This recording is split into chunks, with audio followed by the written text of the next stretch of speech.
जोहार सकाल समाचार के स्वागत।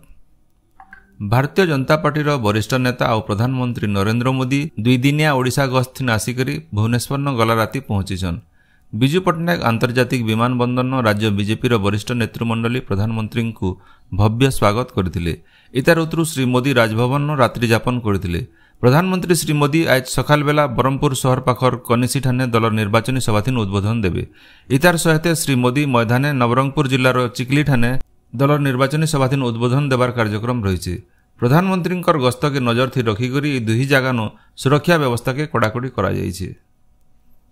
वैदेशिक नीति थीन भारतर स्वार्थ सबुनु पहला और ई नीति अनुसार भारत विश्वबंधु हेबार लक्ष्य रखिछि बोली वैदेशिक व्यापार मंत्री एस जयशंकर कहिछन। गलाकाल संबलपुर न होइतिबार मिशन फॉर नेशन कार्यक्रम थी जोग देकी श्री जयशंकर कहिछन जे गला 10 बछर भितरे देश गठन लगी गोटे मूलदुआ सृष्टि होई पारिछे। ई मूलदुआ 2047 मसीहा तक विकसित राष्ट्र परिकल्पना के साकार करबा बोली से कहिछन। ई कार्यक्रम थी केंद्र मंत्री धर्मेंद्र प्रधान जोग देकी कहिछन जे प्रधानमंत्री नरेंद्र मोदी समयाधीन आईआईएम संबलपुर सहित बहुत शिक्षानुष्ठान गढ़ी उठिछि। आवा दिन संबलपुर 5टा प्रमुख शिक्षानुष्ठान के मिसेकरी शिक्षा आधारित अर्थनीतिर पेंठस्थली करबार लगी उद्यम कराजिबा बोली श्री प्रधान कहिछन। डॉक्टर श्याम सुंदर धरंकर अध्यक्षताधीन होइतिबार कार्यक्रम थी विधायक जयनारायण मिश्र भी जोग देइथिले। राज्य 3 नंबर खेप निर्वाचन लगी आज नामांकन पत्र दाखल शेष दिन। ई खेपे पश्चिम ओडिशार संबलपुर सहित राज्यर केन्दुझर ढेंकानाल कटक पुरी और भुवनेश्वर लोकसभा क्षेत्र और इतार अधीन थिबार 42टा विधानसभा क्षेत्र लगी आवा 25 तारिख दिन भोट हेबा। आवा काल नामांकन पत्र मानकर जांच करा जिबा आउ आवा 9 तारिख दिन प्रार्थीपत्र प्रत्याहार शेष दिन रखा जाइछे। बीजेडी सभापति और मुख्यमंत्री नवीन पट्टनायक आज कलाहांडी और नुआपड़ा जिला गस्तथिन आसुचन। कलाहांडी लोकसभा आसन और 7टा विधानसभा निर्वाचन मंडली लगी आवा 13 तारिख दिन भोट हेबा। इथिर लगी मुख्यमंत्री आज दलर प्रार्थी मानकर लगी प्रचार करबे। मुख्यमंत्री भवानीपाटना और नुआपड़ा जिलार खडियालनो दल तरफु होतिबार 2टा साधारण सभाथिन जोग देवार कार्यक्रम रही। ओडिशा युग्म प्रवेशिका परीक्षा ओजेई 2024 आज ठानु मूल हेउछे। सीबीटी मोड 3 हबार के थिबारी परीक्षा 10 तारिख तक चलबा। फी दिन 3टा शिफ्ट 2 घंटा व्यवधान 3 परीक्षा हेबा। पहला शिफ्ट सकालर 8:30 नु 10:30, 2 नंबर शिफ्ट मैदान 12:30 नु 2:30 और 3 नंबर शिफ्ट ऊपर बेला 3:30 नु 6:30 बजे तक हेबा। ई परीक्षा लगी मोट 60टा परीक्षा केंद्र खोला जाइछे। आईसीएसई रो 10 और आईएससी रो 12 क्लास रो परीक्षाफल आज दिन 11 बजे बाहरबा। छात्र छात्री माने cisce.org और results.cisce.org वेबसाइट थीन सेमानकर परीक्षाफल देखि पारबे। सेमाने पाइथिबा नंबर थीन असंतुष्ट थिले आवा 10 तारिख भितरे रीचेकिंग और रिभैल्युएशन लगी आवेदन करि पारबे। इथिर लगी आवेदन फी देबार की पड़बा। श्रीक्षेत्र पुरीनु आज श्री विग्रह मानकर पयता लगी नीति अनुष्ठित हवा। श्रीजीव मानकर द्वितीय भोग मंडप पूजा सरबार उतरु पाखापाखी बेलबुड़ार 6 बजे नु रातिर 10 बजे तक ई नीति हेबा।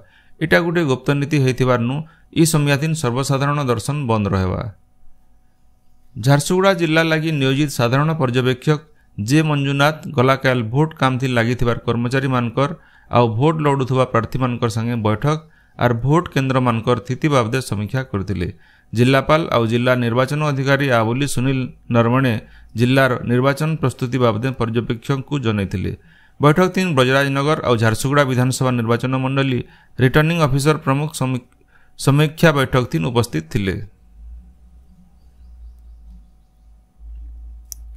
सुवर्णपुर जिल्लानो साधारण निर्वाचन प्रस्तुति और पदक्षेप बाबदे जिलापालंकर सम्मिलनी कक्षन गलाकाल गोटे बैठक हो जाइए। साधारण पर्यवेक्षक श्री रंजन विशालंकर अध्यक्षताधीन होइतिबारी बैठक थी जिल्लानो निर्वाचन प्रस्तुति बाबदे समीक्षा करा जायतिला। जिलापाल और जिला निर्वाचन अधिकारी अन्या दास पावर पॉइंट जरिए निर्वाचन प्रस्तुति और परिचालना बाबदे बुझेइतिले। श्री विशाल निर्वाचन आयोगंकर मार्गदर्शिका के कड़ाकड़ी भाव पालन करबार और नियम रो अनुपालन करी निर्वाचन परिचालना करबार उपरे जोर देइतिले। बरगढ़ जिला ने भिन्न भिन्न राजनीतिक दल तरफु प्रचार काम जोरसोर रे चली। बरगढ़ बीजेडी प्रार्थी देवेश आचार्य बरगढ़ पौर परिषद रो घर के घर बुली करी भोट प्रचार करिछन। बरगढ़ और रायजर डबल विकास लगी डबल संख्यानो भोट देवार लगी लोकंकर आशीर्वाद मागुछन। पदमपुर ବିଜେଡି ପ୍ରାର୍ଥୀ ବର୍ଷା ସିଂ ବରିହା ଝାରବନ୍ଦ ଠାନେ ହୋଇଥିବାର ଜିଲ୍ଲାସ୍ତରୀୟ ଆଦିବାସୀ ସଂଘର ସମାବେଶରେ ସାମିଲ ହୋଇକରି ଲୋକଙ୍କର ଆଶୀର୍ବାଦ କାମନା କରିଛନ୍। ଏହି ସମାବେଶରେ ରାଜ୍ୟସଭା ସାଂସଦ ନିରଞ୍ଜନ ବିଶି ଆଦିବାସୀମାନଙ୍କର ବିକାଶ ଲାଗି ସରକାର ନେଇଥିବା ଭିନ୍ନ ଭିନ୍ନ ପଦକ୍ଷେପ ବାବଦେ ବୁଝେଇଛନ୍। ଅତାବିରା ପ୍ରାର୍ଥୀ ସ୍ନେହାଙ୍ଗିନୀ ଛୁରିଆ ଅତାବିରା ଏନ୍ଏସିର ଭିନ୍ନ ଭିନ୍ନ ୱାର୍ଡକେ ଯାଇକରି ଭୋଟ ପ୍ରଚାର କରିଛନ୍। ବରଗଡ଼ କଂଗ୍ରେସ ପ୍ରାର୍ଥୀ ନିପନ ଦାସ, ବିଜେପି ପ୍ରାର୍ଥୀ ଅଶ୍ୱିନୀ ଷଡ଼ଙ୍ଗୀ, ଅତାବିରାର ଆମ୍ ଆଦମୀ ପାର୍ଟି ପ୍ରାର୍ଥୀ ଜୟକୃଷ୍ଣ ଛୁରିଆ, ବିଜେପୁର କଂଗ୍ରେସ ପ୍ରାର୍ଥୀ କିଶୋର ଦଫାଦାର, ବରଗଡ଼ ଲୋକସଭା କଂଗ୍ରେସ ପ୍ରାର୍ଥୀ ସଞ୍ଜୟ ଭୋଇ ଭିନ୍ନ ଭିନ୍ନ ଅଞ୍ଚଳକେ ଯାଇକରି ଭୋଟ ପ୍ରଚାର କରିଛନ୍। ରାଜ୍ୟରେ କାଳବୈଶାଖୀର ସମ୍ଭାବନା ଥିବାର୍ନୁ ଗଲା 3 ହପ୍ତା ଧରିକରି ଲାଗି ରହିଥିବା ଗ୍ରୀଷ୍ମ ପ୍ରବାହନୁ ଟିକେ ଆଶ୍ୱସ୍ତି ମିଲବା।